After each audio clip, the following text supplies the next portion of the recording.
Welcome to Success in Motion. Join us as we dive deep with top leaders, entrepreneurs, and professionals, uncovering strategies to grow, scale, and succeed.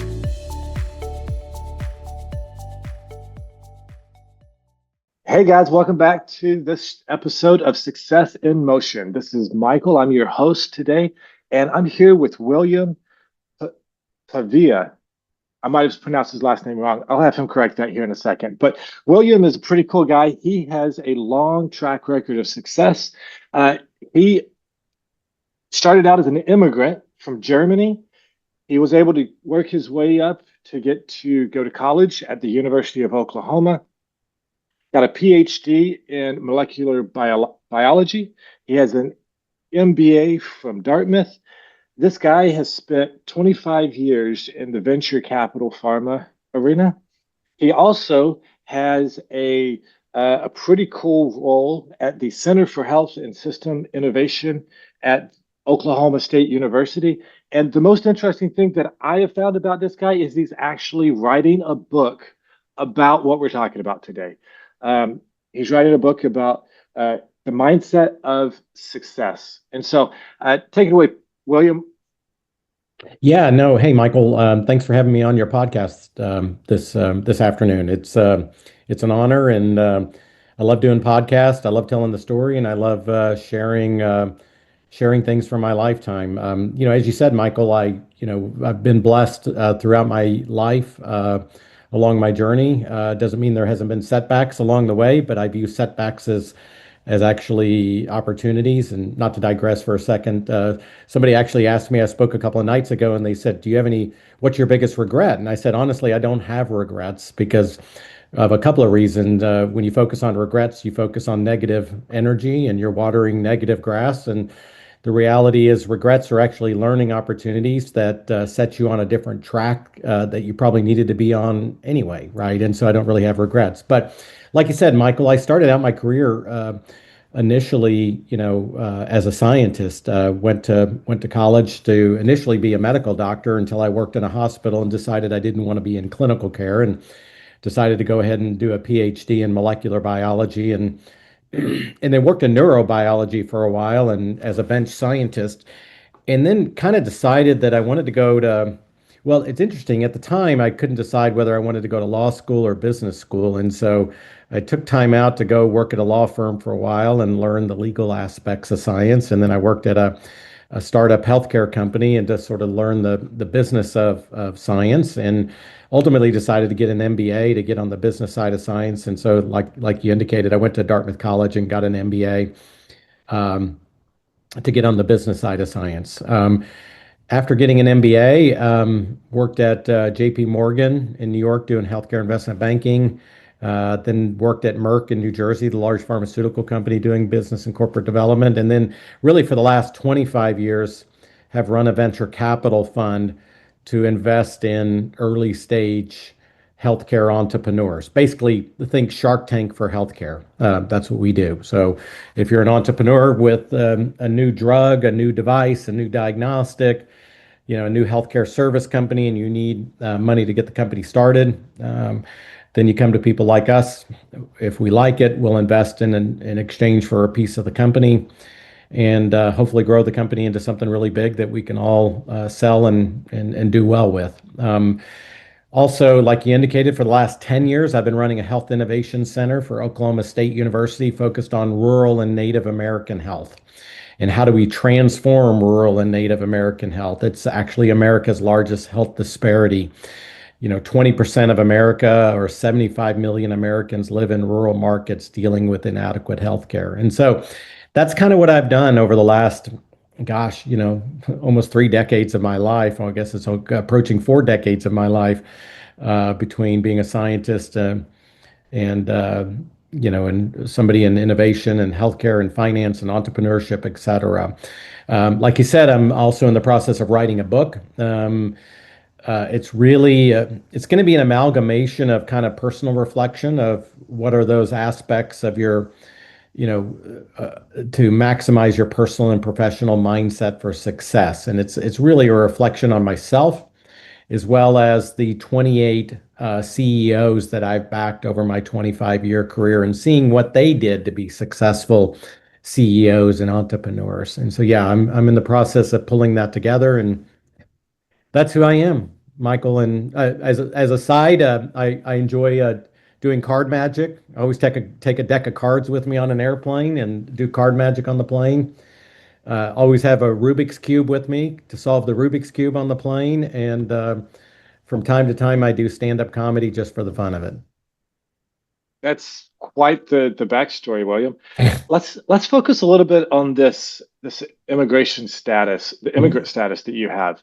Yeah. So a lot of people here in the United States, we end up getting uh, caught up in our day to day, and for the most part, we have the opportunity for a really easy life compared Yeah. to other parts of the world, right? Oh, yeah. And then we have people who migrate here to the United States, and some of them struggle to really uh, acclimate to the way of life that we have here. They struggle to really catch on to the system and be able to latch onto something like you have and take it to that successful level. What do you think it is about you that made you different from other immigrants coming into the country? It's an interesting question. I think, United States was founded on immigrants, right? I mean, some of the greatest success stories in our history of America are immigrants that came to America. They settled America. They created America, right? And even to this day, some of our most successful entrepreneurs are immigrants. I mean, you don't need to look any further than Elon Musk and realize the success of the immigrants, right? And even some of the founders of Google and et cetera, right? All immigrants. It's a great success story, the immigrant movement into the United States, right? And I'm very proud of my roots. My mom was German, and I was born in Germany. And when I was two and my brother was three, and my father was Portuguese descent. When I was two and my brother was three, they came to the United States to raise their children in America. And back then in 1967, when they did it, that was a big deal. I mean, now it's not as hard between things like FaceTime, Zooms, whatever you want to.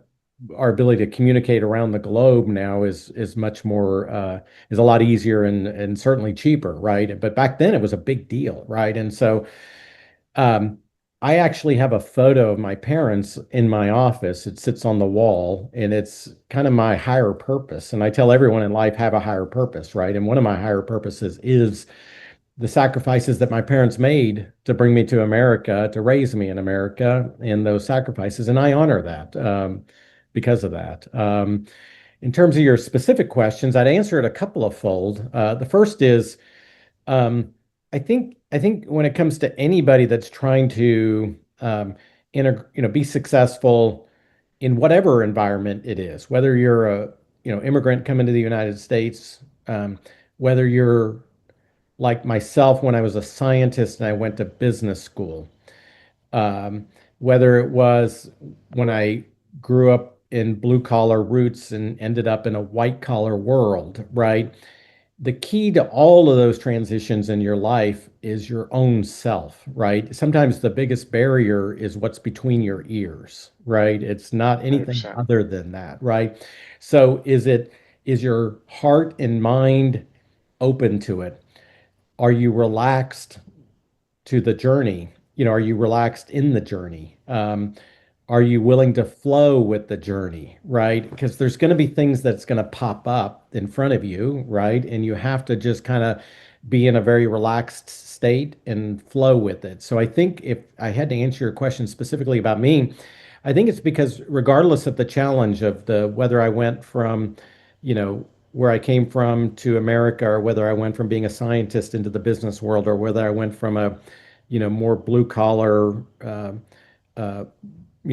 middle or lower class world to more of a white collar world, it was really just kind of flowing with that and just, embracing it and don't get hung up in it, right? I think that's probably the greatest attributes I've had is just my willingness to flow with whatever's happening, however it comes to you, right? And I think the last thing I would say is I've been also blessed to work around the world. So I've worked in China, was in the UK for a while, spent some time in Europe, obviously. And the one thing I would say about America is there is no other country like America right now, right? Like I tell people all the time, there is no greater country than America. And I know that sounds very American centric, but I say that because I've been blessed to live lots of places, right? There is no greater country than America, and there's no greater time to be an American than right now, right? And you look at all the advantages we have as Americans at this particular moment in time versus the rest of the world, it's extraordinary. And even if you travel abroad, it doesn't give you the sense. It's not until you actually work abroad that you have a true appreciation for that. I'll give you a couple of examples. When I was working in China, you know, if you weren't part of the right family, and it was even true in London, in the UK, if you were not part of the right families, you didn't get those jobs. I mean, you didn't get the best jobs, right? I mean, you had to be part of those families. That's not true in America. Anybody in America who's willing to work hard can get to wherever they want to get, right? Now, that doesn't mean people don't start from different advantages, based on where they start in their life within America. That doesn't mean that. Also, doesn't mean where you started, you can't get to where you want to go, right? I always say two truths can coexist, and those are two truths that can coexist. Number one, I don't care where you start in this world in America, you can get to wherever you want to get, number one. And also, depending on where the situation is that you grew up in, will give you an advantage on the start of your life. Both those are true, but neither one of them obviate the other one. Yeah, I really like what you talked about, the sacrifices that were made to get you here. Yeah, There are a lot of people who sacrifice to get their family to the United States, yeah. in one way or another.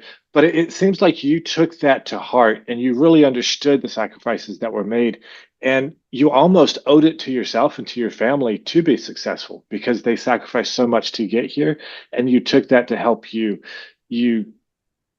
really focus your energies to be successful. Do you feel like that was something that played a part in your success? Yeah, no question. Yeah, and it's, I tell everyone you have to have a higher purpose in life. And I don't care what that higher purpose is, but have one, right? And that's my higher purpose, the sacrifices my parents made, right, for my brother and I. And it's my higher purpose, and I honor that every day with what I try to do and the photo of them that sits next to me. I mean, my dad was a mechanic and my mom worked in the school cafeteria, and they did everything they could to put my brother and I through college. I remember when I was in college, my mother would send me $100 every month in my checking account, which for her was a lot of money, to put in my account. And those were major sacrifices my parents made to get my brother and I to where we are, and I honor that and honor those sacrifices. And and I try to tell people you too have to find that higher purpose. And I really don't care what your higher purpose is, right? And you got to believe in something bigger than you, right? And whether it's not to get too spiritual, but it's hard to have these conversations without getting spiritual, Michael, right? Which is I Yeah. tell people like I don't care what your higher purpose is or what you believe in. It can be the universe, it can be God, it can be Buddha, it can be Tao, it can be crystals, it can be, your immigrant status, whatever it is, just find something that's bigger than you that you can latch on to so you have a higher purpose in your life. That, those are very profound words. Let's focus a little bit on this book that you're writing, because when you first told me that you're writing a book Mhm. about the very thing that the podcast is about, I got super interested in it. And so I want to hear a little bit more of the story of how you came to the idea of writing this book. What makes you uh, feel like you are the one to write this book, or you're the one that needs to write this book? And Mhm. how do you hope that this book affects the people who read it?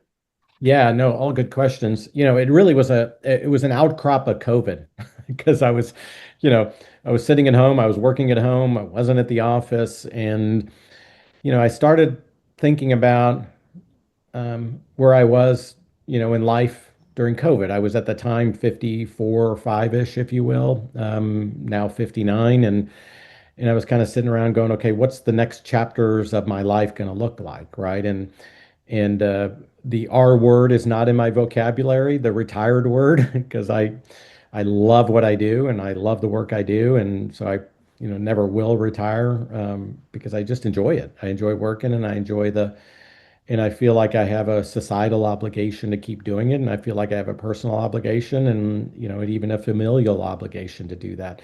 So I I started mapping really myself at first, like my personal arc, and what were those things along my life and my career and my arc that kind of were those things that, you know, took me on this trajectory of life to where I got to where I got, and various inflection points and decisions I made and how they impacted me and took me on the arc, right? So I started mapping out all this stuff. Then I started thinking about all the CEOs that I've backed as a venture capitalist. And in 25 years, at that point it was 20, but okay, let's say 20 years back then, now 25, certainly well over 20 plus CEOs, and even if when we replace a CEO, so it's probably closer to 40 or 50 CEOs I've been exposed to in my portfolio companies.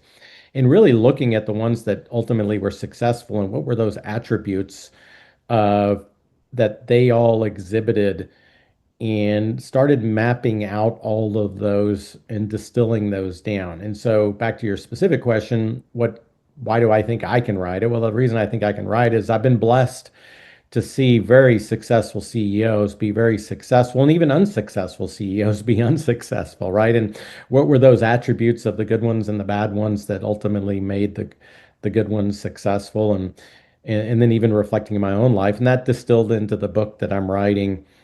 I'm calling it My Life in the Middle Seat, which is a metaphor for life of flying in the middle seat on the plane. Everybody hates to fly in the middle seat, but I tell people you actually want to fly in the middle seat because you just double your chances of meeting somebody that'll change your personal and professional trajectory of your life, right? So that's going to be the book title of some form of that's going to be the book title. But the subtext of it is, how do you maximize your personal and professional mindset for success, right? That's awesome. And the one thing, if you had to share where you want to take this, like where's the destination of this book? Yeah, I thank you for asking the question.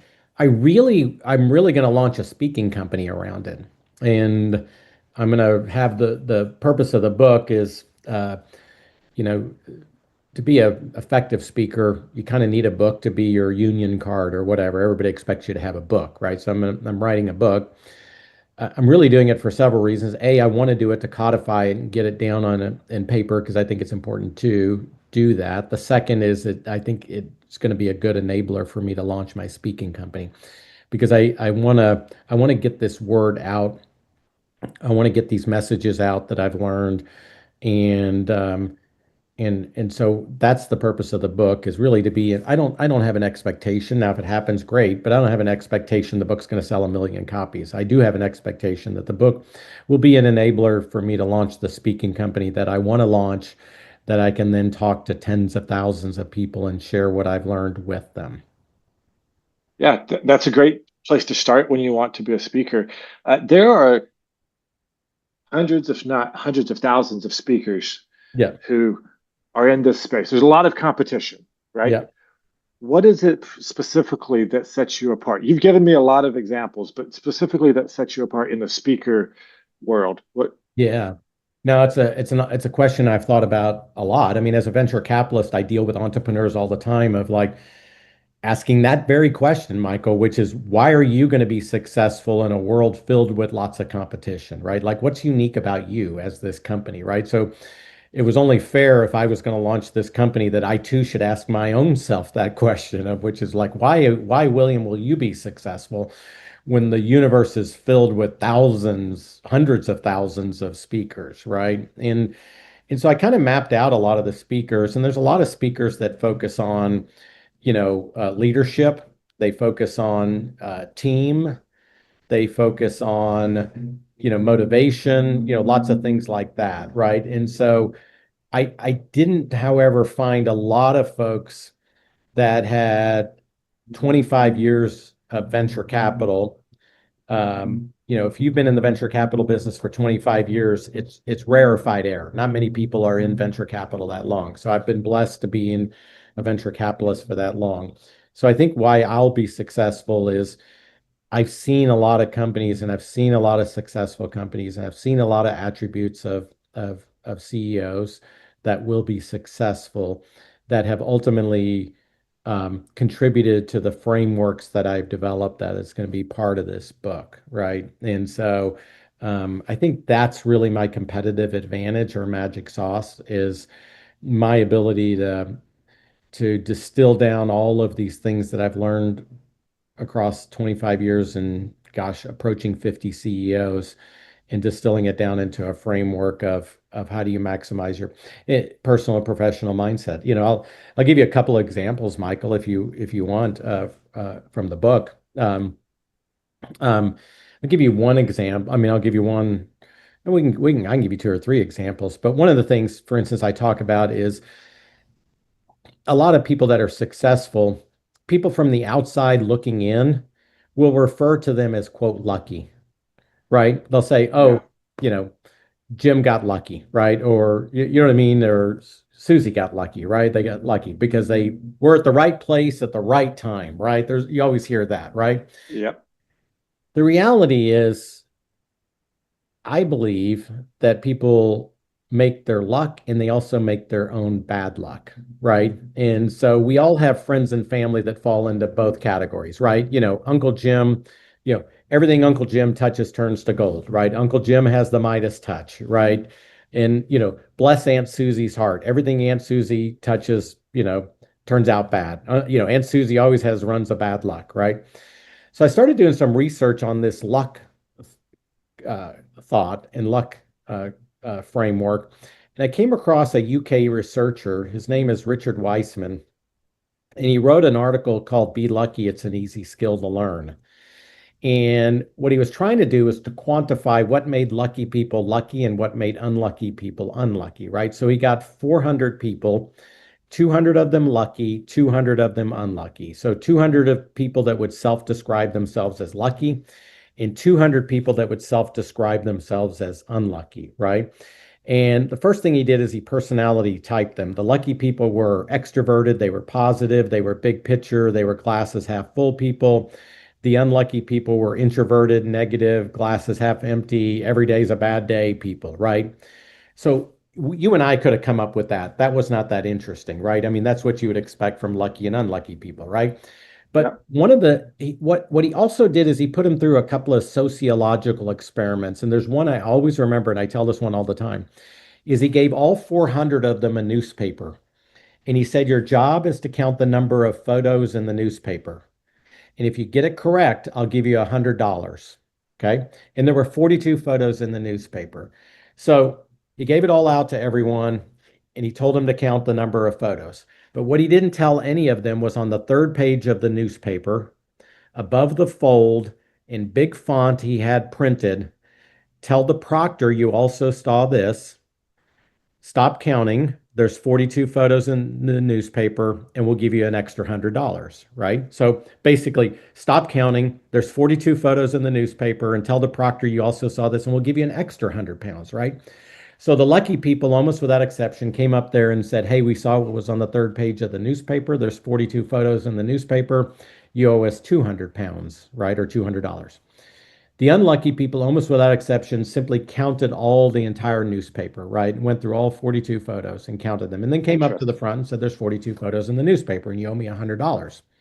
So then the proctor was like, now, wait a minute. Did you not see on the newspaper on the third page, we had printed in big font for you, big 2-inch font. You couldn't have missed it. It said, stop counting. There's 42 photos and tell us you saw it, and we'll give you an extra 100.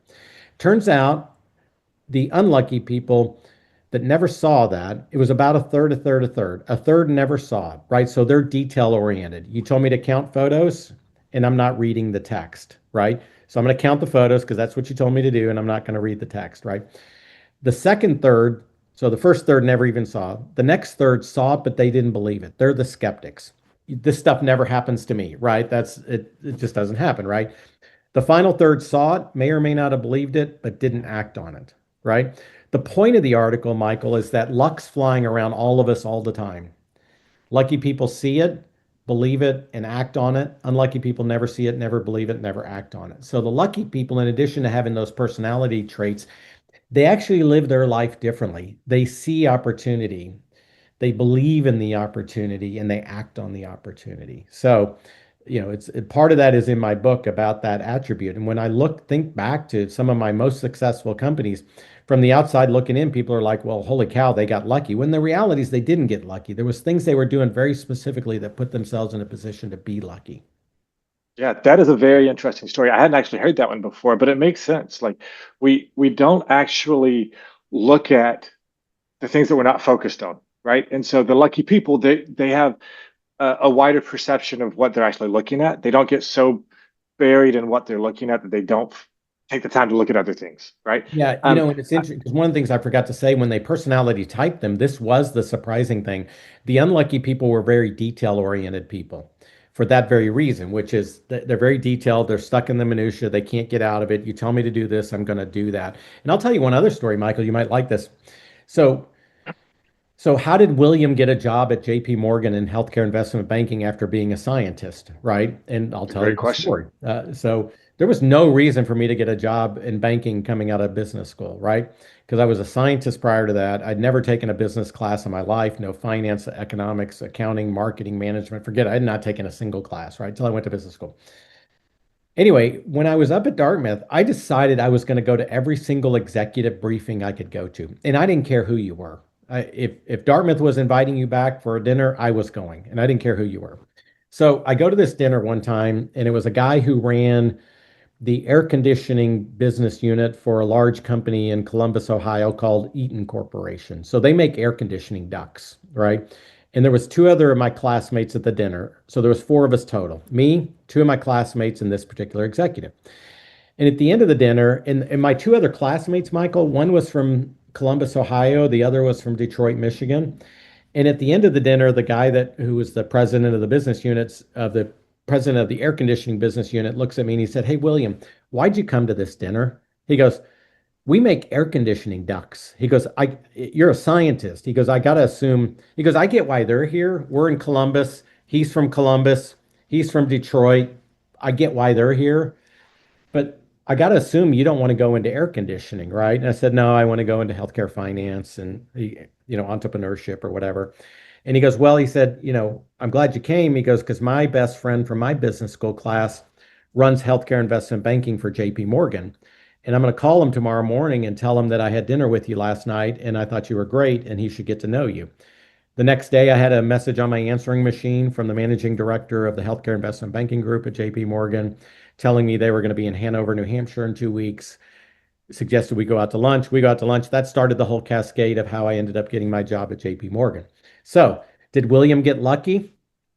Maybe, but did William do what he needed to do to put himself in a position to be lucky? And that's the thing is you have to put yourself in those events. You have to put yourself in those moments. It also goes back to what you said earlier and the question you asked earlier. You also have to be relaxed and you got to flow with the situation, right? You can't force anything. You just have to have your heart and your mind open to it. You have to be relaxed and you have to flow to it. And when you do that, those things start to happen to you. And you have to have your eyes open to it. Yeah, that reminds me of the saying of the overnight success. It you can have an overnight success too. You just have to start 20 years prior getting ready for that overnight success. Yeah. And so it's not that these people who have these overnight successes, they just get lucky in the moment. They live a life that sets them up for success. Yeah. They put themselves at those dinners that they need to be at so that they can have those overnight successes. They study the things that they need to study so that they can answer the questions in the right way to impress the person they need to impress to have those overnight successes. Because if you just sit on your couch all day watching TV, it's going to be really hard for you to have any kind of luck with that. Yeah. Right. Nobody's going to bang on your door and say, "Hey, is there anybody in this apartment or house that wants a job at JP Morgan doing healthcare investment banking?" That's Yeah, not going to happen. you have to put yourself out there. So, William, what has been the biggest challenge that you've had in your career getting you to this point?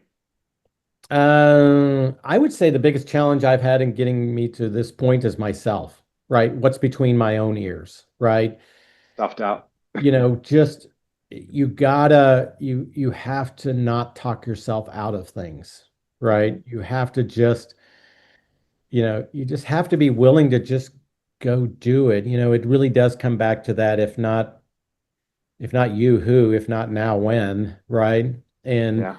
to share a little bit, growing up, the way I did and, with the parents that I had who were lovely and loving, you still didn't know for sure where you fit in society, right? And then even going to the University of Oklahoma and even getting a PhD in the University of Oklahoma, it wasn't honestly until I went to Dartmouth and, in the Ivy Leagues and I got an MBA up there that I was able to say to myself, okay, I can do this, right? All of these kids are going to go to Goldman Sachs and, Morgan Stanley and McKinsey and Bain and Pfizer and Merck and all these great companies, right? And I'm with them, right? There's a reason I'm here, right? And so I would say probably the biggest barrier is just what was between my own ears, you know, talking myself out of stuff, right?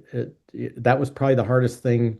And I still wrestle with it, Michael. I've gotten better with it over time, but you know, we talk ourselves out of things sometimes, right? For no reason other than our own selves, right? Yeah. And I find that the higher your IQ is, the more likely you are to find all the reasons why you can't do something. Hmm. And I was listening to a podcast one time, and this guy was talking about his success story, and he said we did it because we didn't know we couldn't do it. Yeah. And then when he goes and he tells people what he was doing, he's like, "You shouldn't have been able to do those things." And it Yeah. was like, "But I didn't know I couldn't, so I just did it, and it happened." And so, if we can get out of our own way, the sky's the limit. We can go as far as we want. We just have to stop stumbling over ourselves and putting up roadblocks for ourselves. So with this, I'd like to move the topic along a little bit to something that I personally struggle with. It's called work-life balance. Hmm. Do you think that there's a such thing as work-life balance? And if so, what does that mean to you? Oh, it's a good question. Gosh, what a great question. And I hate for this to turn into a generational discussion because it's almost like the rite of passage, like my father's generation, dumped on my generation, his father's generation dumped on that like it's this rite of passage, right? And I at 59, you know, people love talking about the Gen X's and all of their shortcomings or whatever, or Gen Y, Gen Z. Hell, I don't even know. I actually can't keep track of them, to be honest with you. But let's just say the next generation, right? And when I was growing up, there was no discussion of work-life balance, right? This is a recent phenomenon, right, of the work-life balance. I don't really know how to answer that question just because let me answer it in a slightly different way, and maybe it'll get us to the same point. I think I told you early on that I don't think I'll ever retire, right? And that's because I really like the work I do, right? Like I'm convinced that people that talk to you about quote retiring, like, oh gosh, I'm 3 years away from retirement or I'm 5 years away from retirement. I'm convinced it's because they hate their job, right? So they're just checking True. boxes, right? They want out, right? Yeah.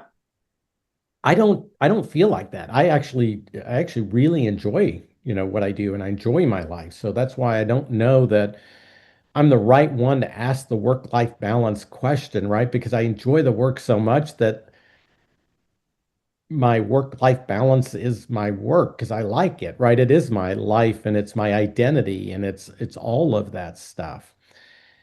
Having said that, you do need to find time for yourself, right? But before we jump into that, I'll tell you a little. So, I think one of the worst pieces of advice we give young people right now is go find your passion and go do that. I literally think that's the worst advice we're giving people. And you may be shocked by that, but I'm going to tell you why, right? Um, my daughter is, I think, 5'2", right? And Okay.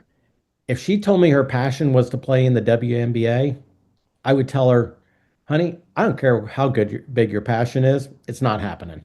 You know, you're just never going to play in the WNBA, right? There's no need for 5'2" people in the WNBA, right? It's just not going to happen, right?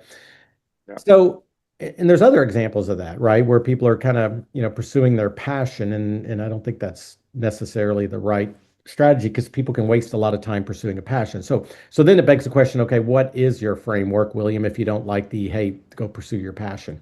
And here's my framework for a career and going number one, figure out what you're really good at. Like what are you good at? Number two, find an industry or a job that you enjoy.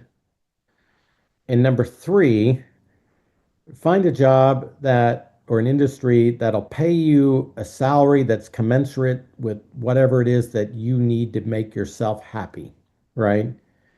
So find something you're good at, something you enjoy, and something that'll pay you enough to make it worth your while, et cetera. And if you can find those three things, then you're going to be in a good spot, right? Something you're good at, something you really enjoy, and something you can actually make a decent salary at. And if you can do that, then I think you end up in a job that you probably won't want to retire from, right? That you'll actually enjoy. Um, but the work-life balance thing, I don't really know how to answer that very well, other than I guess I recognize it, but I don't know that I necessarily appreciate it because I kind of enjoy what I do, and my life balance is the work I do because I really enjoy it, right? I think you actually answered that question really well, right? And Okay. so if you find something that doesn't drain you, you don't want to stop doing it, Yeah. right? And so when I used to work for a company doing sales, and I would come home every day, and at the end of the day, I was just completely wasted, right? Yeah. I had no energy left for my family. I had no emotional support that I could give to my wife and kids. I would come home and I would be a zombie. It was because I was in a position that drained me, not one that lifted me up. And Yeah. so when I found a job that I actually enjoyed doing, that I had some type of interest in, and it was fulfilling to me, I then was able to, when I get home, I bring that excitement home and I share it with my family, my wife and my Yeah. kids. And so when I am here, I still work it quite a bit, but when I'm here, I'm more present. I'm more available to them emotionally and intellectually to be able to share those moments in a way that I wasn't able to do when I was working that job that I absolutely hated. Right? I love this discussion. I love that. Yeah, no, and I appreciate. Yeah, I mean, at first I was like, well, I'm not sure I'm going to answer this the way Michael wants it answered, but yeah, maybe we've discovered something here, Michael, which is if you're talking about work-life balance, you're probably working in something that actually is not where you need to be. Yeah, yeah. And a lot of people they think, oh, it's about the number of hours I spend here versus the number of hours I spend there. Well, you could quit and you could stay at home all day and be with your family, right? Yeah. And now you have life balance. But if that doesn't fulfill you, you're not going to be happy. You're not going to be present. You're not going to have those experiences that you Mhm. want. You can get the same amount over an 8 hour period living that way, squeeze that down to 1 or 2 hours and have a much better relationship with your wife and Yeah, kids 100%. by being 100% present during that short period of time. Now, I'm not saying you should only spend an hour with your wife and kids, but there are a lot of people who have some of the best relationships with their families who only have a limited amount of time. But when they're there, they're there.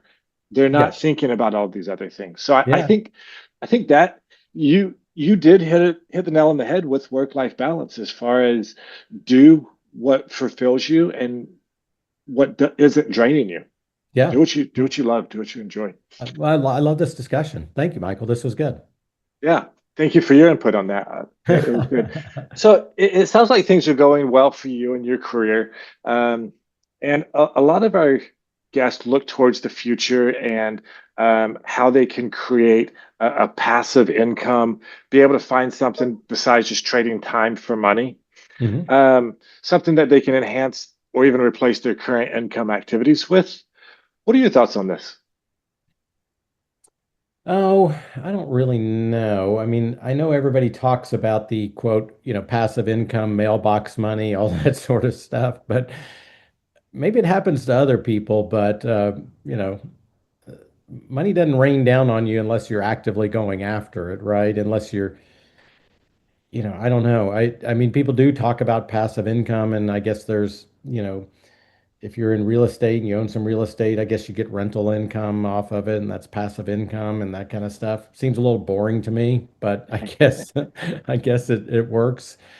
Um, I don't know. I guess it kind of goes back a little bit to the work-life balance stuff, right? Which is, I prefer active income because active income is doing actively what I enjoy doing, right? And so um, I would say, I would say, the only thing I would say is I do think it's important to have, if possible, multiple income streams at the same time, right? So you're not completely dependent on a single job, right? And so I do think there's some benefit to that, right? So that if you lose a job, you don't lose your entire income stream, right? So I think there's some benefit of that. But in terms of the passive income stuff, I don't really, I don't really think along those lines. I do think about, I do think about life in different chapters of your life and where you are. I'll share, we're going to digress here I want to finish this up, but then I want to share one more thing or a couple more thoughts with you.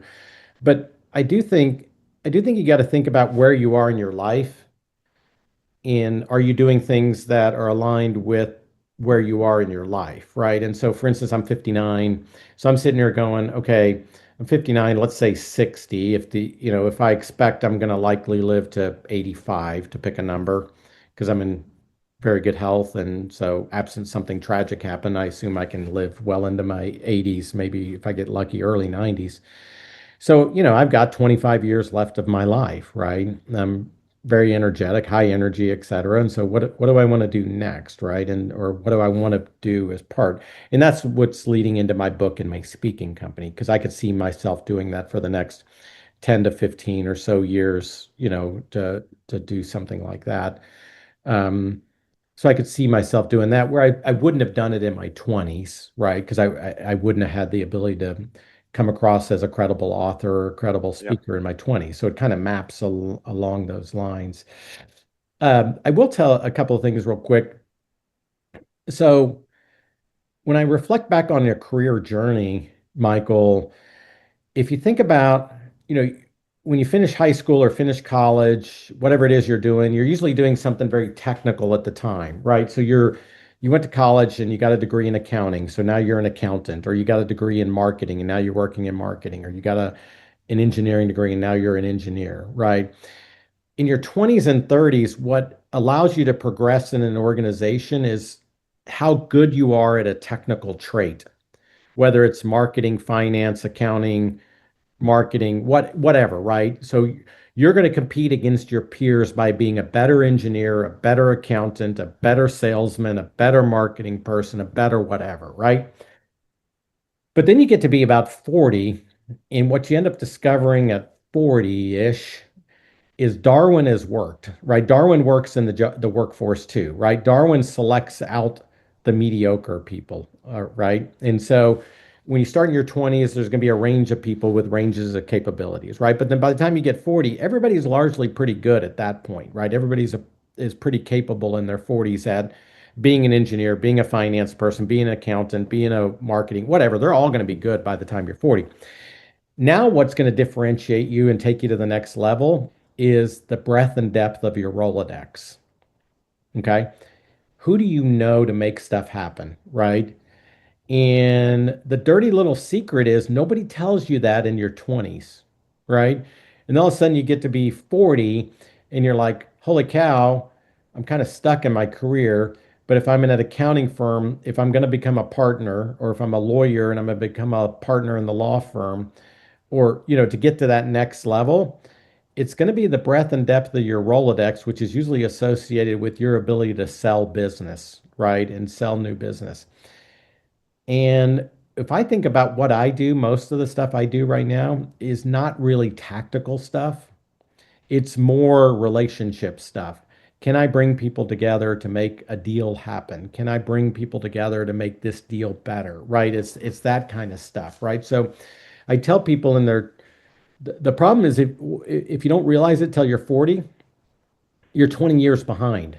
And it goes back to your metaphor of like when's the best time to, plant a tree 30 years ago, when's the second best today, right? And Yeah, so yeah, the problem, what I try to tell people is in your 20s and 30s, actively build that Rolodex because the time you get 40, it's going to be an important asset for you. It's probably going to be the most important asset for you. But if you haven't been working on it for the last 20 years, you're 20 years behind.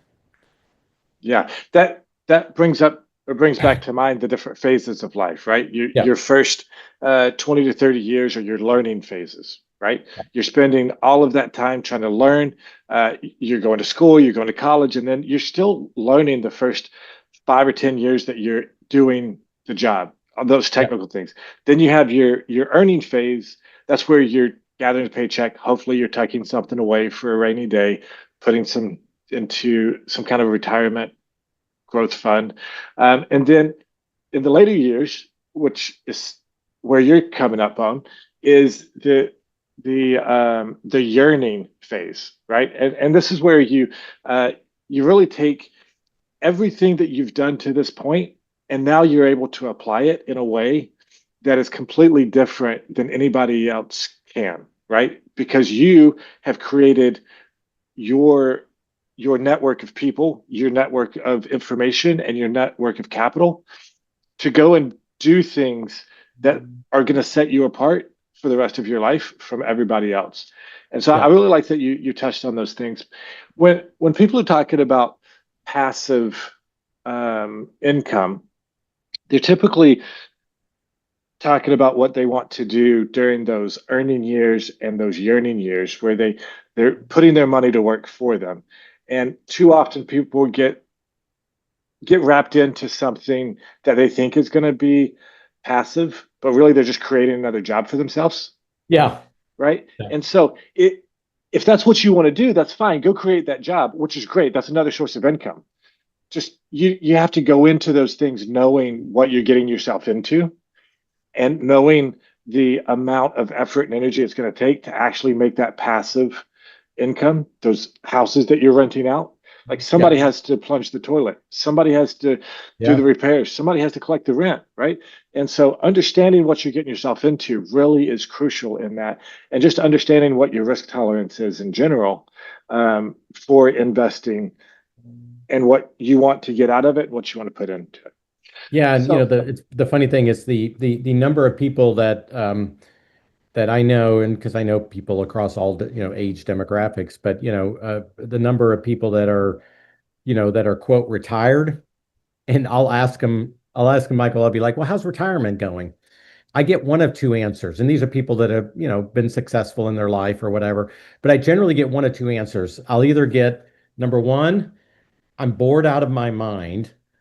Or number two, I'm working harder in retirement, but being paid less, right? So they get yeah, retired, then they get bored, and then they're like, okay, I got to go back to work. And then they go back to work because they're bored, but they end up finding out that they're just doing what they used to be doing, but they're being paid less than they were before, right? So you got to be careful of the whole yeah, retirement thing because I think sometimes you get in the situation where you retire and then like 2 months later, after you played all the golf you wanted to play and you fished all the fishing holes that you wanted to fish, and now you're like, I'm kind of bored now, right? And then it's like, I'm gonna go back to work. Well, then you go back and do the same stuff you were doing before, but people are just going to pay you as a retiree now, not as an employer. yeah. So you definitely have to be careful of that. And then there's also the thing of quite often high highly successful people are very go go go. They're very energetic. They get things done and then they retire. Hmm. And I can't count the number of stories that I've heard of people who are that way, and then they go and they sit in the recliner for 2 months and then they die, right? Because they die of boredom, basically. Yeah. Like their heart can't keep up with just sitting around because they're used to the stress. They're used to actually doing stuff, and then you sit there and you're not doing anything. Your body's like, why are we even alive? And so your body just gives up on you. Whereas if Well, you had kept working, doing something that's engaging, you could have lived another 10, 20, or more years. the reality is, if you think about it, when you do retire, it's almost like a part of you dies, right? Like your identity. So what's Yeah. William's identity? So William's identity is a venture capitalist, an entrepreneur, et cetera. if I retire from that in my innovation center, running the innovation center, doing all this stuff, if I retire from that, then a big hunk of William disappears, right? It's like then who, a hunk of that just kind of dies. And then it's like, well, what replaces that? Well, unless you find something, you're gonna you're gonna struggle, right? Emotionally, Mhm. right? And then that part that dies just festers and you miss it. And so it just kind of like a cancer that Yeah. spreads out throughout your entire body until you just give up the will to live. Yeah. So Well, as let's end on something optimistic though, Michael. Let's don't end on that. Let's end on something optimistic. yeah, we definitely need to do that. And so I was going to change gears here as we're wrapping up this interview.